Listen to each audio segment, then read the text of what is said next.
EMP Series, Day 147. After breakfast, Pastor was getting ready to drive the power wagon into town to attend the first meeting of the Regional Board of Governors. It would be held upstairs from the trading post owned by Leroy McMillan in a large storage room that was cleared out for that purpose. A large plain wooden table and chairs were set in the middle of the room.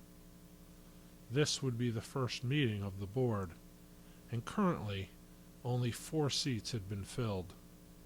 Besides Pastor and McMillan, there was an area farmer, Mr. George Henderson, and Mr. Ish Patel.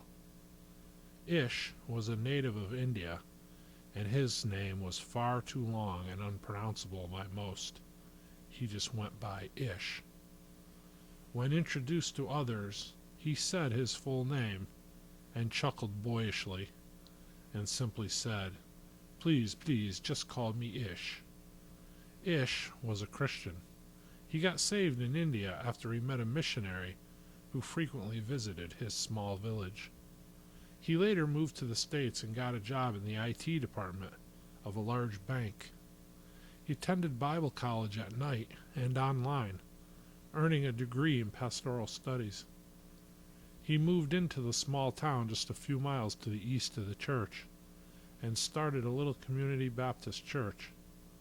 They had only a dozen or so members, who were all very faithful. He and Pastor had become good friends several years ago when Ish had to go to the West Coast to receive treatment for a spinal irregularity, a rare condition which only afflicted 1 in 1,000 people. Ish called Pastor Sharps out of the blue one day. Concerned for his members, he hoped to find a place for them to attend church in his absence. The small congregation started attending our Sunday morning service. Many of our members became friends with them, and they started coming to our fellowship events as well. Ish had shared with Pastor his concern for losing his congregation during his absence, but reasoned that it would be the Lord's will, and there was little he could do about it from 3,000 miles away. Many of the men from Ish's church attended our Sunday morning service and our weekly prayer meetings. Pastor usually gave a devotion. He always included an update on Ish's condition and a brief message from him. He always emphasized the love that Ish had for his people and how grateful he was that we all made them feel welcome. It started to become clear that Pastor was doing this to keep Ish close to his congregation and make sure that he was always present, so to speak.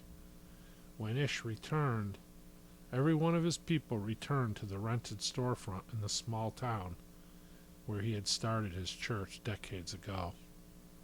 Ish never forgot the efforts Pastor had made to keep him connected to his flock during his absence, and the two became best friends.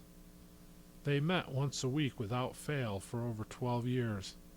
They got together, usually on Tuesday. They would have lunch and pray together for hours. They would share the burdens that they both had as pastors. They counseled each other as well. Ish's friendship meant so much to Pastor Sharps. In him he had someone in which he could confide, someone who understood the challenges and stresses of pastoral ministry. It was Pastor Sharps who was adamant that Major Stillman consider Ish for a spot on the board. Pastor left church at 10 a.m., veering off course a few miles to pick Ish up. Together they drove into town for the meeting at noon. Greg accompanied them for security purposes. He would remain outside with the truck during the meeting, with his eye on the post from across the street. There he sat drinking coffee with Zeb Fairley, who accompanied his father for the same reasons. Major Stillman called the meeting to order. Seated at the table was Pastor, Ish, Leroy McMillan, and George Henderson. Sitting away from the table in a chair off to the side was Carl Fairley.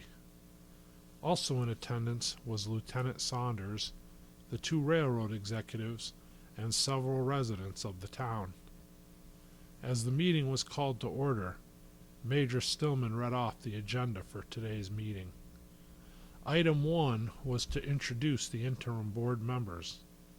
Item 2 would be to appoint a chairman to the board who would run the meetings going forward. Item 3 was to brief the board on the status of post security and go over the procedures for ongoing security measures that are being put in place for the train service.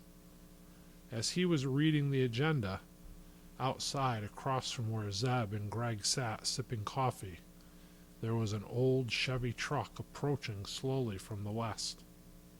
So slowly, in fact, that it seemed odd to Greg. He put his coffee down and nudged Zeb, grabbing his rifle as he stood up.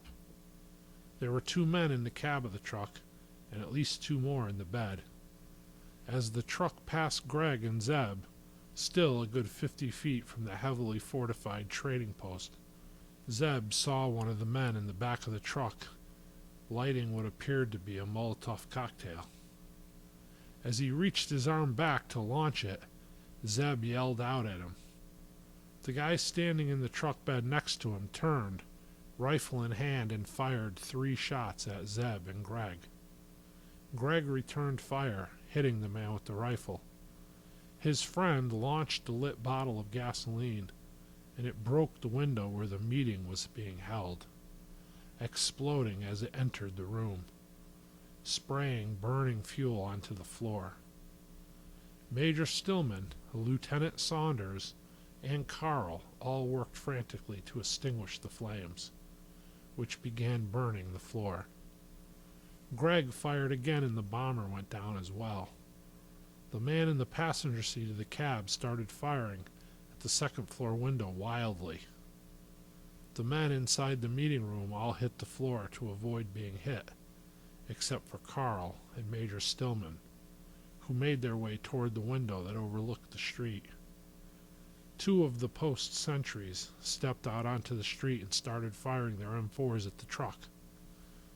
First, the passenger was hit, and then the driver. The windows to the truck were obliterated, and the cab filled with splattered blood. The truck veered to the left and struck a sandbag barrier outside the post, coming to rest there. At that moment, a 5th man with a .308 scoped rifle was laying prone on a porch roof, a block and a half back in the direction that the truck came from. He fired once, hitting one of the sentries in the head. The second sentry, as well as Zeb and Greg, started firing at his position, which was a good distance off. The sniper fired again, killing the second sentry. Zeb and Greg, positioned behind the power wagon, continued to fire in his direction. By this time, Carl was outside across the street, firing and advancing at the same time toward the sniper. 4 other soldiers from the work detail, now outside, advanced, firing as well. With the gap between the sniper and the advancing men closing, the man on the porch roof jumped down into an alley adjacent to his position and hopped on an old dirt bike he had propped against a wall there. He sped off down the alley and into the street on the next block over. Carl and the soldiers ran over and down the alley to the street as well. They looked down the road in the direction the sniper fled. He was gone. In the fall from the roof, the sniper dropped his rifle. In a panic, he fled without taking the time to run over and retrieve it from the street. Carl walked over and picked it up. He looked it over and noticed a small insignia etched into the wooden stock. It was that of a square box with an X inside of it. He had seen that mark before. One of the soldiers put his hand out and told Carl, "I'll take that rifle." Carl looked at him and responded, "I've got it. You can go back to work." As he started to walk away, another of the 4 soldiers stepped in front of him and said, in a more demanding tone, "It isn't a request, friend. That rifle was used to murder 2 of our men. We're going to need it for the investigation." Carl refused again, saying, "First, I'm not your friend. Second, I'm the new constable here, and I will be leading the investigation. And third, if you don't step out of my way, your buddies will be carrying you home today, son." The other 3 soldiers stepped up next to the first and repeated, "Give us the rifle. This is a military matter, not something for you to bother with, Barney Fife." As Carl turned to walk away, the soldier grabbed his shoulder. Carl lifted his right arm and swung it around the man's arm behind his elbow, and lifting up, locking it and overextending the soldier's elbow. At the same time, he swept his leg around behind the soldier, kicking it out from under him. As the soldier started to fall to the ground, Carl held him off his feet by pulling up further on the arm locked with the overextended elbow. This caused the soldier to scream out in great pain. With an open hand, Carl smashed his palm forcefully up into the soldier's nose. Letting go of his arm, he fell onto the ground, grimacing in pain, blood pouring from his broken nose. The other 3 men rushed Carl.